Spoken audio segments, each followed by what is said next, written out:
mondial. Imran Issifou.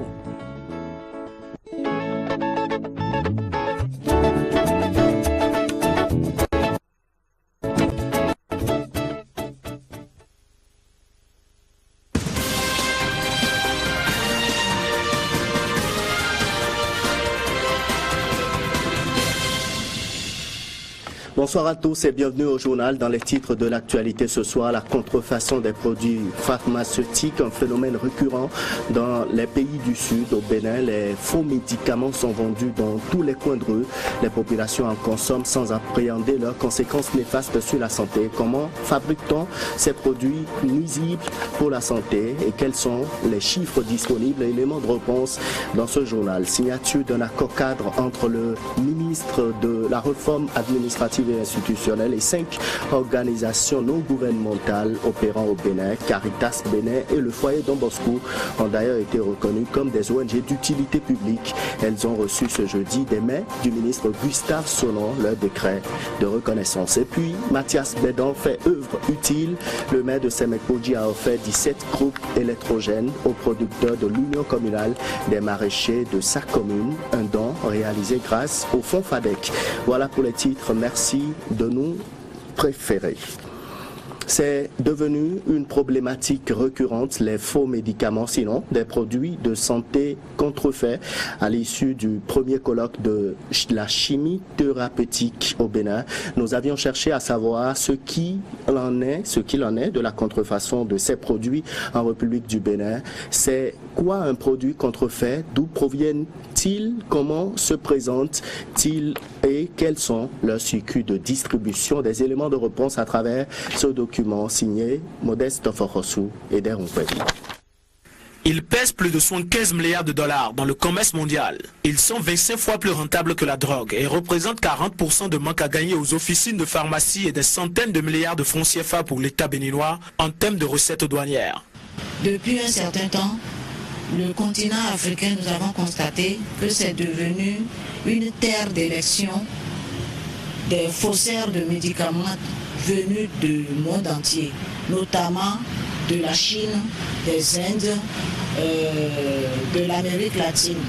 Au Bénin, les faux médicaments dictent toujours leur loi. Et ainsi, il se pose la problématique de ces produits de santé contrefaits. Généralement, ces médicaments, chez nous, c'est des médicaments où le principe actif est inexistant, ou bien en dose faible, ou bien présenté sous une forme avec des excipients toxiques.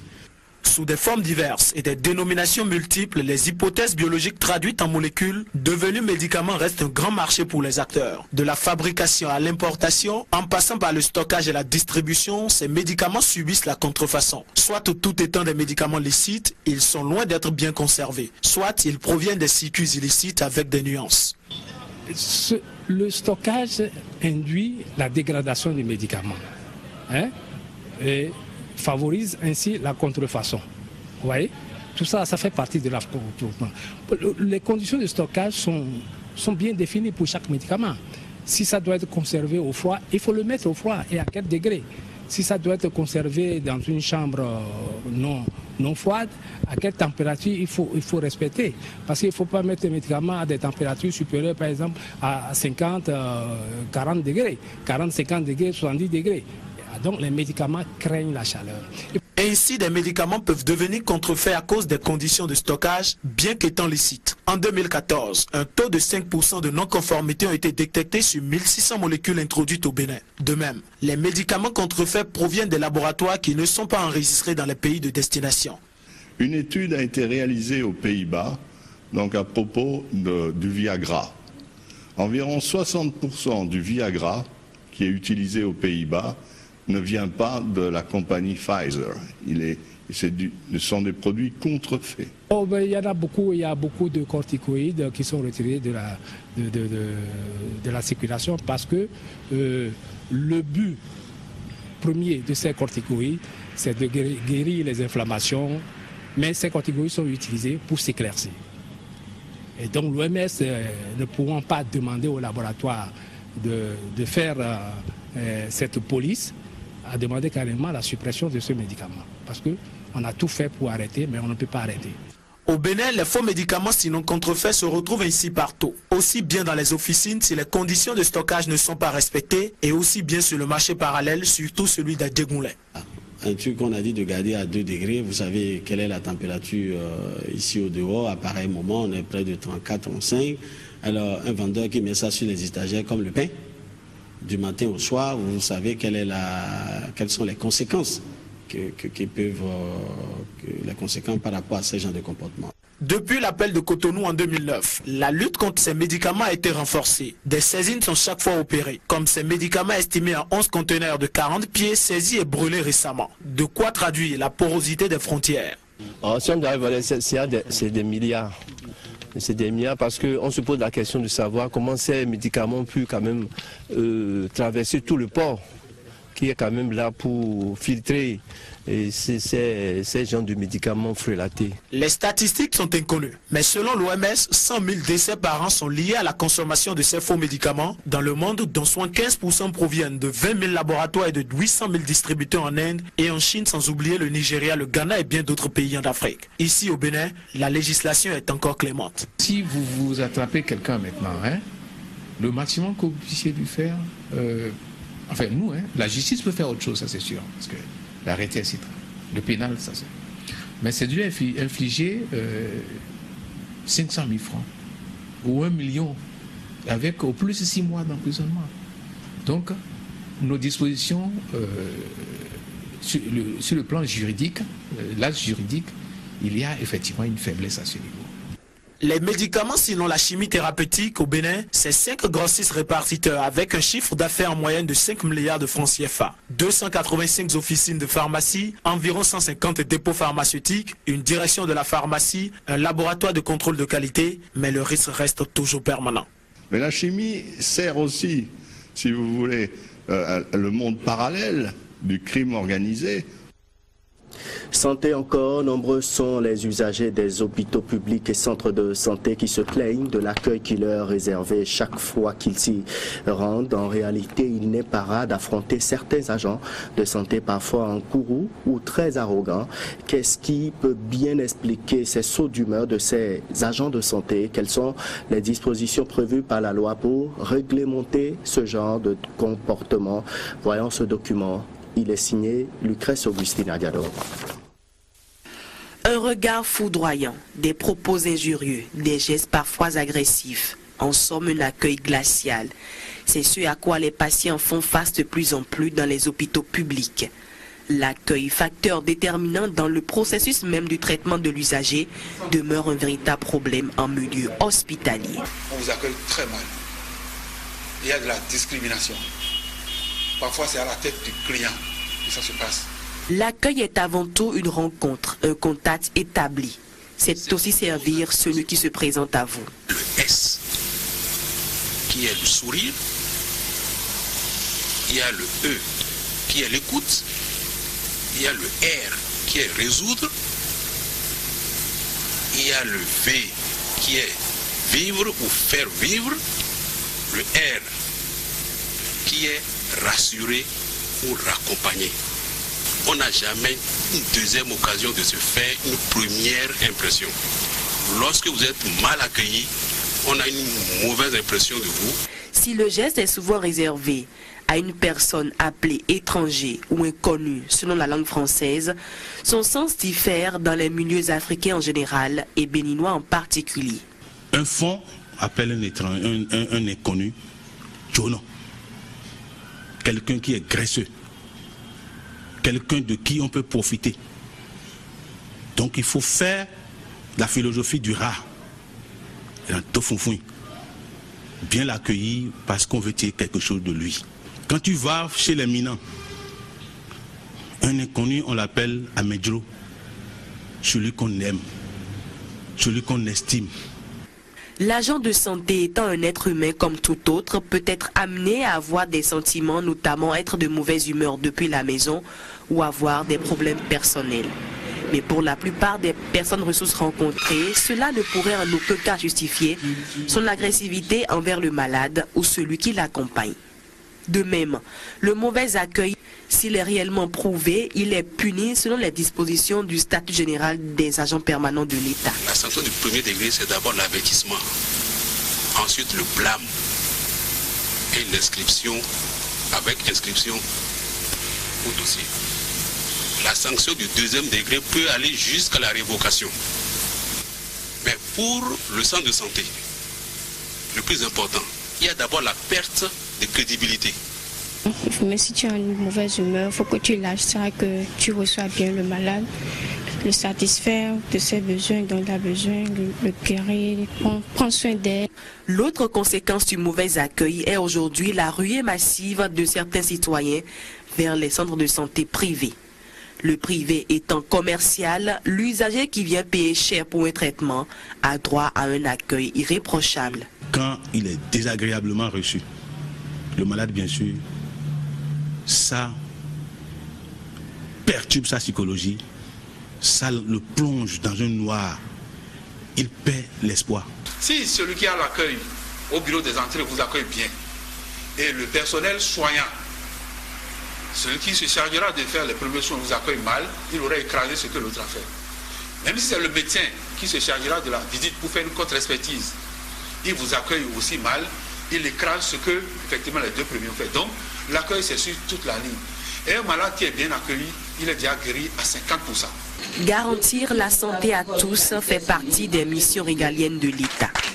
L'accueil étant la porte d'entrée dans le centre de santé, il doit être, à défaut d'être parfait, acceptable sur toute la ligne, depuis le secrétariat aux spécialistes.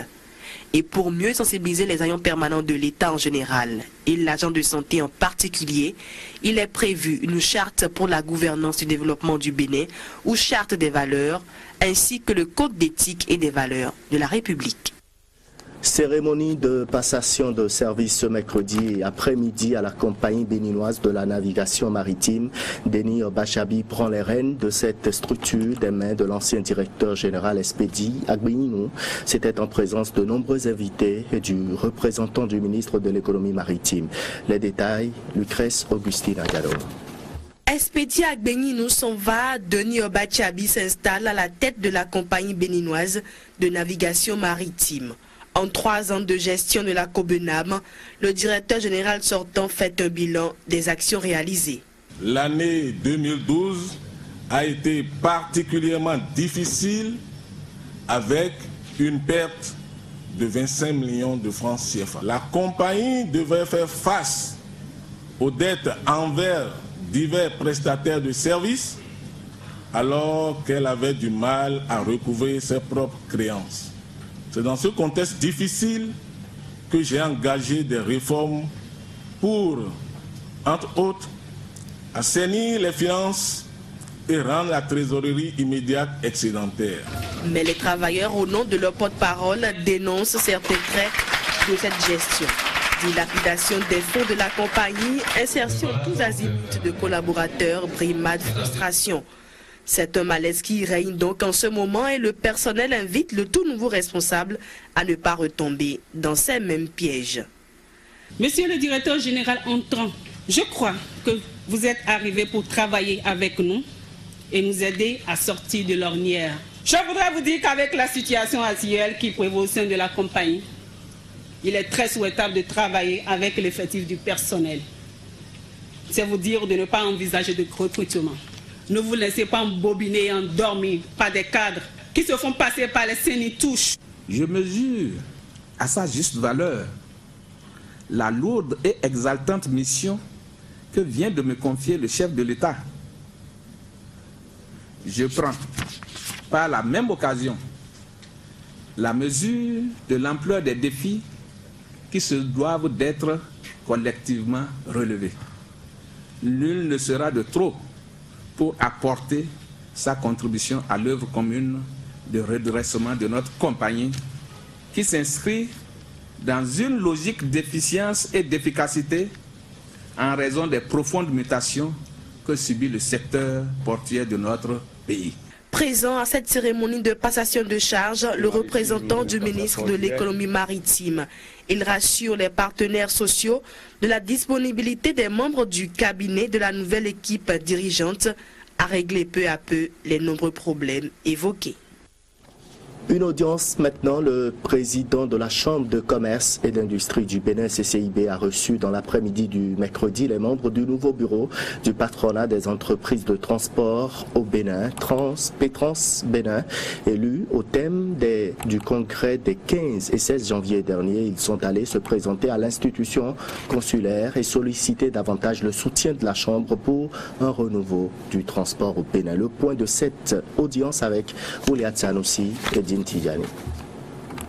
Le nouveau bureau du patronat des entreprises de transport du Bénin, Pétrans Bénin, élu au terme du congrès des 15 et 16 janvier 2015, se présente au président de la Chambre de commerce et d'industrie du Bénin et à son équipe. Reçu en audience, c'est le moment de revenir sur les temps forts de ce congrès, organisé selon les instructions reçues de l'institution consulaire. Je peux vous affirmer, Monsieur le Président, en toute modestie, que le Congrès a connu un véritable succès. Monsieur le Président, vous êtes un grand homme. Que le Tout-Puissant vous élève davantage. Continuez dans vos œuvres que vous jugez, à même de servir l'intérêt général. N'ayez point crainte. Pétrans Bénin est avec vous. Pour le président du Pétrans Bénin, c'est une grâce d'avoir Jean-Baptiste Sativi comme président de la CCIB qui compte en son sein des transporteurs. Aujourd'hui, le secteur du transport a besoin d'être développé et l'objectif principal, c'est d'accueillir des camions neufs. Quand on veut faire du bien dans le Bénin, tu as les malfaiteurs en face. Nous méritons d'avoir ces postes. Personne ne peut pas nous dire le contraire. Mais nous demandons le Seigneur de nous donner la force pour que notre passage soit un passage qui n'a pas été fait comme le passé. Nos passages est là à côté de vous pour changer nos packs, les véhicules. À son tour, le président de la CCIB, heureux de la visite, a félicité le président du Pétrans Bénin et les 429 participants du congrès qui ont tous été éclairés par Dieu. Le transport ayant un caractère transversal, il est nécessaire qu'il soit réformé pour l'épanouissement des transporteurs. Maintenant, on ira à l'unisson pour renforcer, pour rénover, pour développer. Je lis à travers ce bureau de grandes projections teintées d'une grande sagesse, mais surtout d'un grand savoir-faire, c'est-à-dire des gens de métier. Alors je pense qu'on doit être content de recevoir autre chose aujourd'hui, à savoir une bonne politique du transport du Bénin, de beaux équipements, de belles routes, de belles marchandises à destination de la clientèle. Le Bénin est notre pays, ensemble nous devons le construire. Que jamais ne vienne à notre esprit un esprit d'exclusion. Ces transporteurs peuvent désormais compter sur la Chambre pour réaliser leurs ambitions. Il faut déjà mener des réflexions pour la création d'un fonds de rénovation de la flotte des camions du Bénin, le repositionnement du métier et la mise en place des brigades de suivi. En titre, signature d'accord cadre ce jeudi entre le gouvernement et 5 organisations non gouvernementales actives dans la lutte contre la pauvreté et la promotion des droits des enfants, puis reconnaissance officiellement des actions de 2 ONG comme étant des actions d'utilité publique. C'est un double événement présidé par le ministre en charge des relations avec les institutions de la République. Le point avec Idrissou Boukari et Din Tijani. 2 organisations non gouvernementales officiellement reconnues d'utilité publique par le gouvernement béninois. Il s'agit des ONG Caritas Bénin de Monseigneur Jean-Benoît Nyambodé, administrateur du diocèse de Porto Novo, et le foyer Don Bosco du Père Jean Gomez. 2 ONG intervenant dans plusieurs secteurs dont les actions contribuent efficacement à la réduction de la pauvreté. Chacune de ces ONG a reçu son décret de reconnaissance d'utilité publique. C'est ensemble que nous porterons tous, fils et filles du Bénin, les soucis du gouvernement à faire de ce pays une nation prospère, où chacun de ses fils trouvera l'expression d'une solidarité agissante. Et nous travaillons d'une manière particulière avec les enfants de la rue, avec les enfants trafiqués, victimes de la traite. Nous sommes dans le marché de Dantopa, dans une petite baraque où on est en train d'identifier ces enfants et on est en train de sensibiliser la population pour dire nous avons quelque chose à faire. 5 autres ONG s'inscrivent désormais au rang des organisations bénéficiant des privilèges d'accord cadre avec le gouvernement. Les documents ont été signés à cet effet. Nous avons travaillé pour rendre gratuite la scolarisation dans les zones les plus reculées de notre pays. Mesdames et messieurs, je ne serai pas long. Je dis encore merci à vous tous. Merci au gouvernement du Bénin. Et ma joie, elle est grande parce que nous avons dénombré plus de 12 000 ONG œuvrant sur le territoire national. Mais sur ces 12 000, nous avons à peine une trentaine qui ont pu remplir des conditions nous permettant de signer des accords cadres avec ces ONG. En plus de ces reconnaissances et signature d'accords, une trentaine d'organisations non gouvernementales les plus méritantes de l'année 2014 ont été encouragées à travers la remise des lettres de félicitations. Merci Idriss Boukarian. Bref, la liste électorale permanente informatisée, l'EPI est enfin prête. Elle a été officiellement transmise hier aux membres de la Commission électorale nationale autonome Sénat. Moment de grande satisfaction aussi bien pour COS-l'EPI que pour la Sénat. La série des ateliers à présent, le nouveau plan national des fréquences mises à jour par les acteurs exerçant dans le secteur des télécommunications a tenu hier une séance de relecture. La rencontre vise à faire connaître à l'opinion publique le cadre réglementaire qui régit l'utilisation des fréquences au Bénin. Narcisse Alossé, Rachidi Souberou pour les précisions. Depuis son adoption par décret 2013-442 du 8 octobre 2013, le plan national des fréquences qui fixe pour le Bénin le partage des bandes de fréquences attribuées au service de radiocommunication n'est pas connu de tous les utilisateurs. Plus loin, il ne contient pas encore les décisions issues de la dernière conférence mondiale de radiocommunication tenue en 2012. Il est alors obligatoire pour l'autorité de rassembler l'ensemble des acteurs qui exploitent ces ressources afin quand même de vulgariser le programme de planification qui existe, identifier s'il y a des améliorations et au besoin faire les mises à jour nécessaires. Et c'est à cet exercice que sont conviés ces acteurs impliqués dans l'utilisation des fréquences et bandes de fréquences venus du service public de l'information, de la haute autorité de l'audiovisuel et de la communication, de l'Agence nationale de l'aviation civile et de l'autorité de régulation des communications électroniques et de la poste. Chers participants, votre engagement au cours des travaux du présent atelier de vulgarisation sera donc déterminant dans le cadre de la réalisation des objectifs que la CEP s'est fixé avec l'autorité de régulation pour les structures ici présentes de travailler en liaison avec les cadres qui sont ici présents, qui vont présenter les différentes contributions pour que, arrivé chez vous, dans vos structures, vous sachiez vraiment expliquer à tous ceux qui n'ont pas pu faire le déplacement ce que comporte ce plan. C'est vrai que dans le cadre de son élaboration, plusieurs de vos structures ont été consultées. Donc c'est le résultat de vos consultations qui est ce plan. Je suis d'autant plus convaincu de la valeur ajoutée que cette rencontre apportera aux efforts en matière d'élaboration du plan national dans notre pays. Ils auront surtout à examiner ce document de planification, identifier de nouveaux besoins en termes d'utilisation. Et tous ces éléments constitueront un document final qui sera défendu en juin prochain lors de la réunion mondiale des radiocommunications. Dans le même registre, le comité de coordination du programme de renforcement des performances du système de santé organise un atelier de restitution du rapport bilan des activités du dit programme avec les journalistes des organes de presse sous contrat après un an d'exercice. Les conclusions de la rencontre permettront d'améliorer les performances du système de santé au Bénin. Reportage. Atelier de restitution du rapport bilan du programme de renforcement des performances du système de santé avec les professionnels des médias.